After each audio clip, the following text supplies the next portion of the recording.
안녕하세요. 평가하담입니다. 사례관리 집중 교육 진행 중에 있습니다. 우리가 사례관리 회의는 주간보고가 됐든 방문형이 됐든 가장 험난한 항목 중에 하나고요.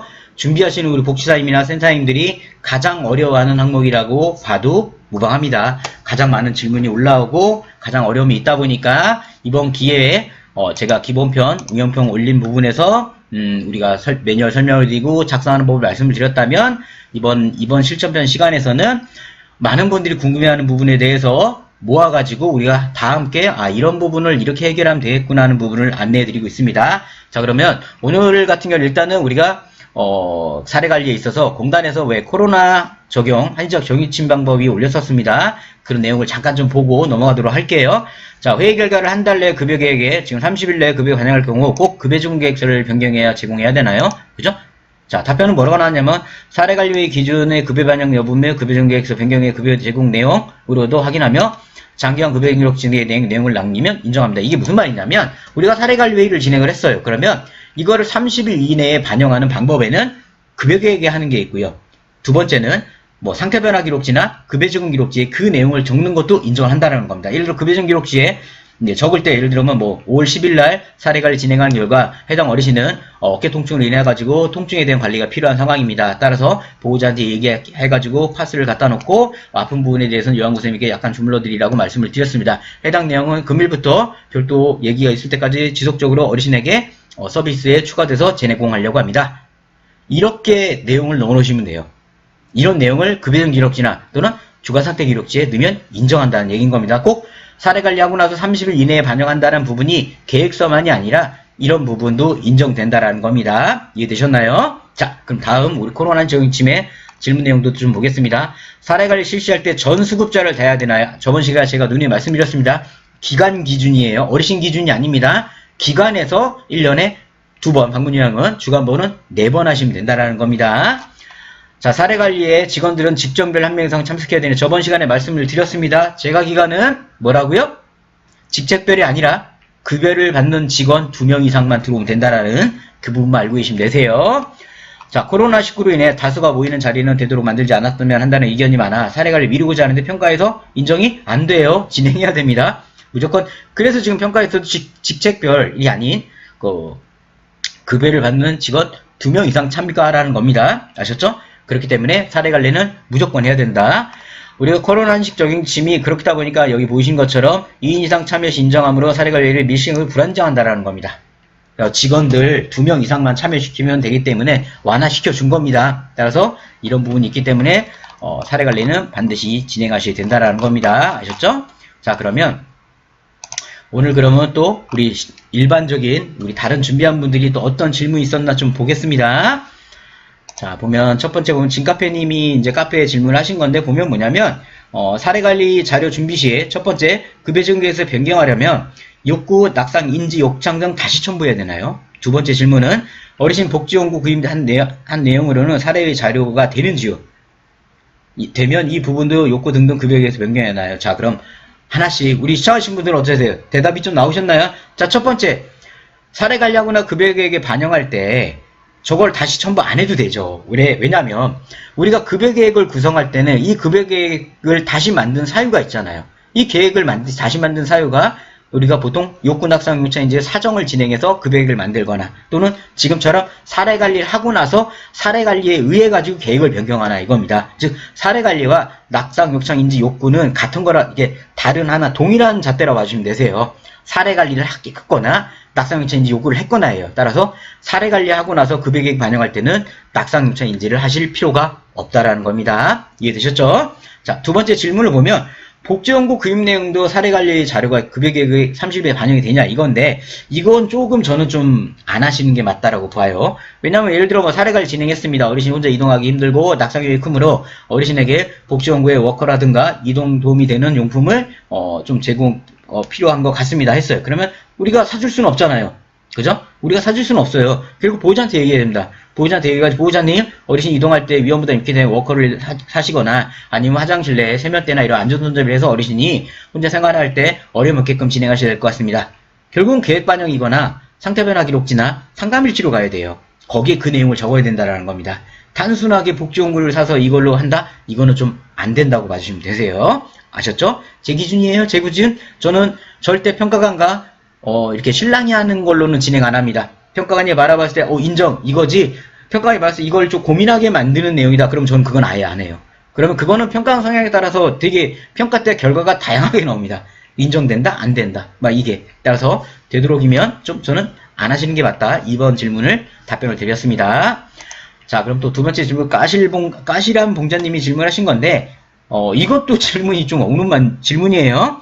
사례 관리 후 따로 서류를 만들어 계속 결과를 기록해야 돼. 이거 요양원이라고요. 그것도 요양원에서도 이건 지금 없어졌어요. 예전에 2015, 17 요때는 제가 하는 그때도 없었어요. 요양원에는 사례하고 나서 그거에 대한 6개월 뒤에 결과 반영을 집어넣어야 됐어요. 사례하고 나 어르신 상태 변화가 어떻게. 근데 제가 기간은 이 내용 자체가 아예 없어요. 한 번도 들어온 적이 없어요. 따라서 방문이 됐든 주간보고가 됐든 사례 관리를 하고 30 결과 반영만 하면 다 끝난 거예요.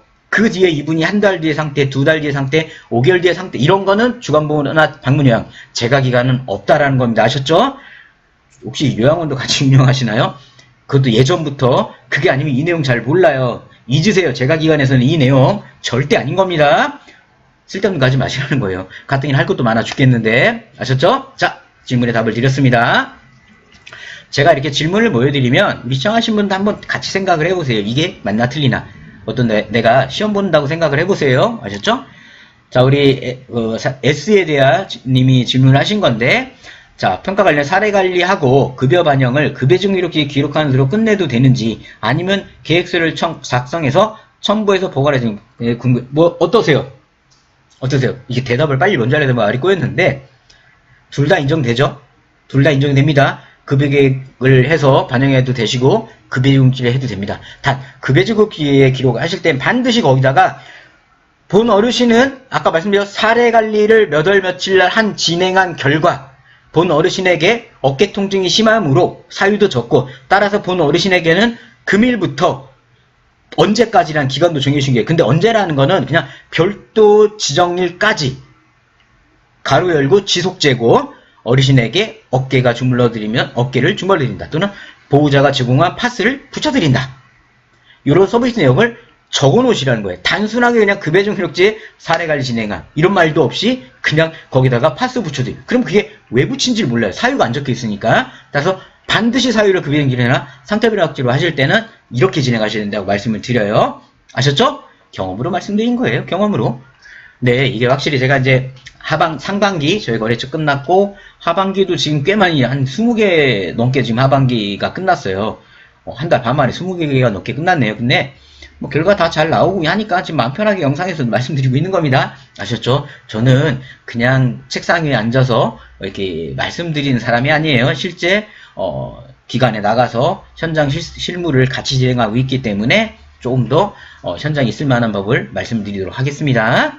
자, 다음 한번 질문 볼까요? 우리 에로아님이 질문을 하신 건데 아마 첫 번째 시간에 질문 내용이 비슷할 것 같아요. 사례갈 결과 반영 지역사회 자원연계 반영도 인정한다고 했는데 관련 증빙 서류가 있어야 했어요. 당연히 평가관은 서류 없으면 인정 안 해요. 제가 첫 번째 시간에 말씀드렸지 이 질문 되도록이면 그냥 급여계획이나 기록지를 하시라고 말씀드렸어요. 지역사회 자원연계는 복잡해요. 거기 가서 그쪽에 대한 협약서 받아와야 되고요. 그 다음에 그 사람이 여기 와서 진행했다는 확인서, 그 다음에 정말 믿게 하려면 예를 들어 이미영이다. 그러면 이미영 사진까지 첨부하시는 게 좋습니다. 그런 세부적인 게 없지만 제 경험상 평가관은 그 정도 가야 인정을 해요. 그 다음에 두 번째 무료 도시락이라고 제공한다 그러면 제공업체에 대한 이것들이 다 들어와야 됩니다. 관련 증명자료 없다면 인정을 안 합니다.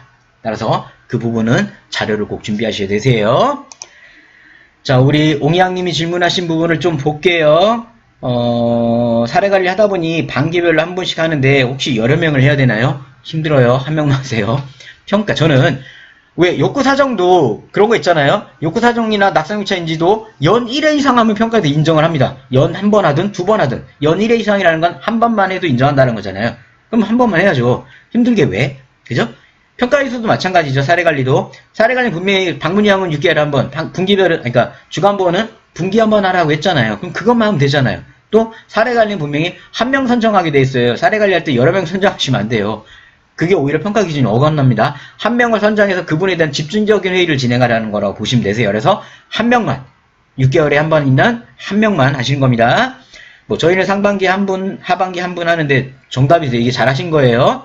대상자를 한 명을 해야 하는지 여러 명을 반기를 해야 되는지 아니에요. 한 명입니다. 우리 시청하신 분도 꼭 기억하세요. 사례관리는 할 때마다 한 명입니다. 그리고 기간 기준으로 방문량은 6개월에 한 번, 주간보호는 분기별로 한 번입니다. 아셨죠? 자, 그럼 다음 또 오늘 마지막 또 질문을 좀 볼게요. 사례관리 후에 기록지 작성할 때 꼭 대화체로 작성해야 하나요? 아니면 내용을 정리 후 작성하면 평가시 인정을 안 해주나요? 자, 이게 뭔 말이냐면 이거 잠깐 좀 내용을 좀 볼게요. 제가 사례관리 만들 때 이거는 제가 응용표현을 한번 보세요. 응용표현에 답을 다 드렸어요. 그러니까 서술 형태로 김발자 요양고생이 얘기를 한 겁니다. 김발자 홍희동 어르신께서 지금 배설에 대한 문제가 많으십니다. 여기에 대해서 좀 개선한 부분을 있어야 어르신이 상태가 좋아지기 때문에 이게 사례회의 요청을 드렸습니다. 그랬더니 김발자 요양보사님이 배변이 안 좋을 때는 어르신에게 보호자한테 외부 치료를 도발해야 된다. 그랬더니 김발자 또 간호사님께서 그럴 때는 어르신이 드시는 약 조절하고 식단을 조절해야 된다. 깡통을 제공 이런 게 대화 형태로 할 거냐 아니면 그런 내용들을 종합해서 저같이 영양 파트는 어르신의 종합, 질병, 일상, 신체 해가지고 종합으로 할 거냐. 자, 평가에서는 결론은 둘 다 인정합니다. 제가 눈이 말씀드리는 게 뭐였냐면 편한 거로 하시라고 말씀드려요. 편한 거. 우리 기관에서는 대화체를 그동안 했다. 그래서 그게 편하다면 대화체로 가시는 거고요. 아니다. 우리는 대화체가 너무 쓸 게 많고 차라리 뭐 그렇게 써봤자 의미가 있느냐. 그냥 요점 정리형대로 했다면 저처럼 영양 파트, 간호 파트, 뭐 요양 파트, 일상지향관 지원 파트 나눠가지고 요점 정리해가지고 사례관리 진행해도 평가에서는 인정이 되세요. 뭐 누가 뭐에서 그러더라고요. 대화체 아니면 인정 안 한다. 그럼 저희 거래처들은 다 뭔가요? 그죠? 저희 시청하신 분들이나 제 형태 들으신 분들은 많아요. 근데 만약에 제가 이렇게 해가지고 감점이 많이 나왔다 그러면 저희 카페에 초토화 됩니다. 하가장 이렇게 해가지고 감점을 다 맞았다고. 근데 저희 카페 어디요? 저는 카페 글을 절대 안 지워요. 그냥 놔둬요. 제 욕을 해도 내비둡니다. 그냥. 왜냐면 그게 커뮤니티고 물론 이제 도를 넘어선 거는 제가 제재를 할 수 있지만 되도록 가만히 놔둡니다. 그런 거 없습니다. 따라서 우리 시청하신 분들도 사례관리는 꼭 대화체가 아니라 요점 정리 형태가 또 어쨌든 평가에서는 뭡니까? 사례관리 때 회의 일자, 시간, 참석자, 직책별 2명 이상, 장소, 그 다음에 수급자 이름, 선정사유, 회의 내용, 회의 결과 이것만 있으면 평가에서는 무조건 사례관리를 인정합니다. 그 안에 무조건 뭐가 되든 이건 없어요. 아셨죠? 따라서 그 부분만 주의하시면 된다라는 말씀을 드리도록 하겠습니다. 자, 오늘도 저희가 사례관리 다른 분들의 많은 질문들과 또는 공단에서 나온 질문과 답변 Q&A라든가 우리 코로나 한시적 정의 질문을 좀 다 같이 알아봤습니다. 첫 번째 시간, 두 번째 시간 이제 질문들이 서서히 중복되는 것들이 많아지실 거예요. 그럼 우리 시청하신 분들은 사례관리 궁금한 것들은 이제 거의 다 포함된다고 보시면 되세요. 아마 앞으로 2번 정도 더 이런 질문 영상이 올라올 텐데 그 정도 영상만 다 들으시면 사례관리 박사가 되실 수 있습니다. 누가 박사가 들게 박사인가요? 그냥 내가 이걸 잘하면 박사인 겁니다. 아셨죠? 자, 그렇다고 전문 학위 박사는 아니고요. 자, 오늘 영상도 오늘 여기서 마무리 짓 거고요. 아마 카페에 제가 또 이벤트도 진행을 할 거고 카페 등급 회원도 낮춰놨고요. 카페에 오셔가지고 다른 분들의 정보 공유하시면서 궁금한 거 질문하시면 좋을 것 같습니다. 아셨죠? 저는 다음에 또 좋은 영상으로 인사드리도록 하겠습니다. 하과장이었습니다. 감사합니다.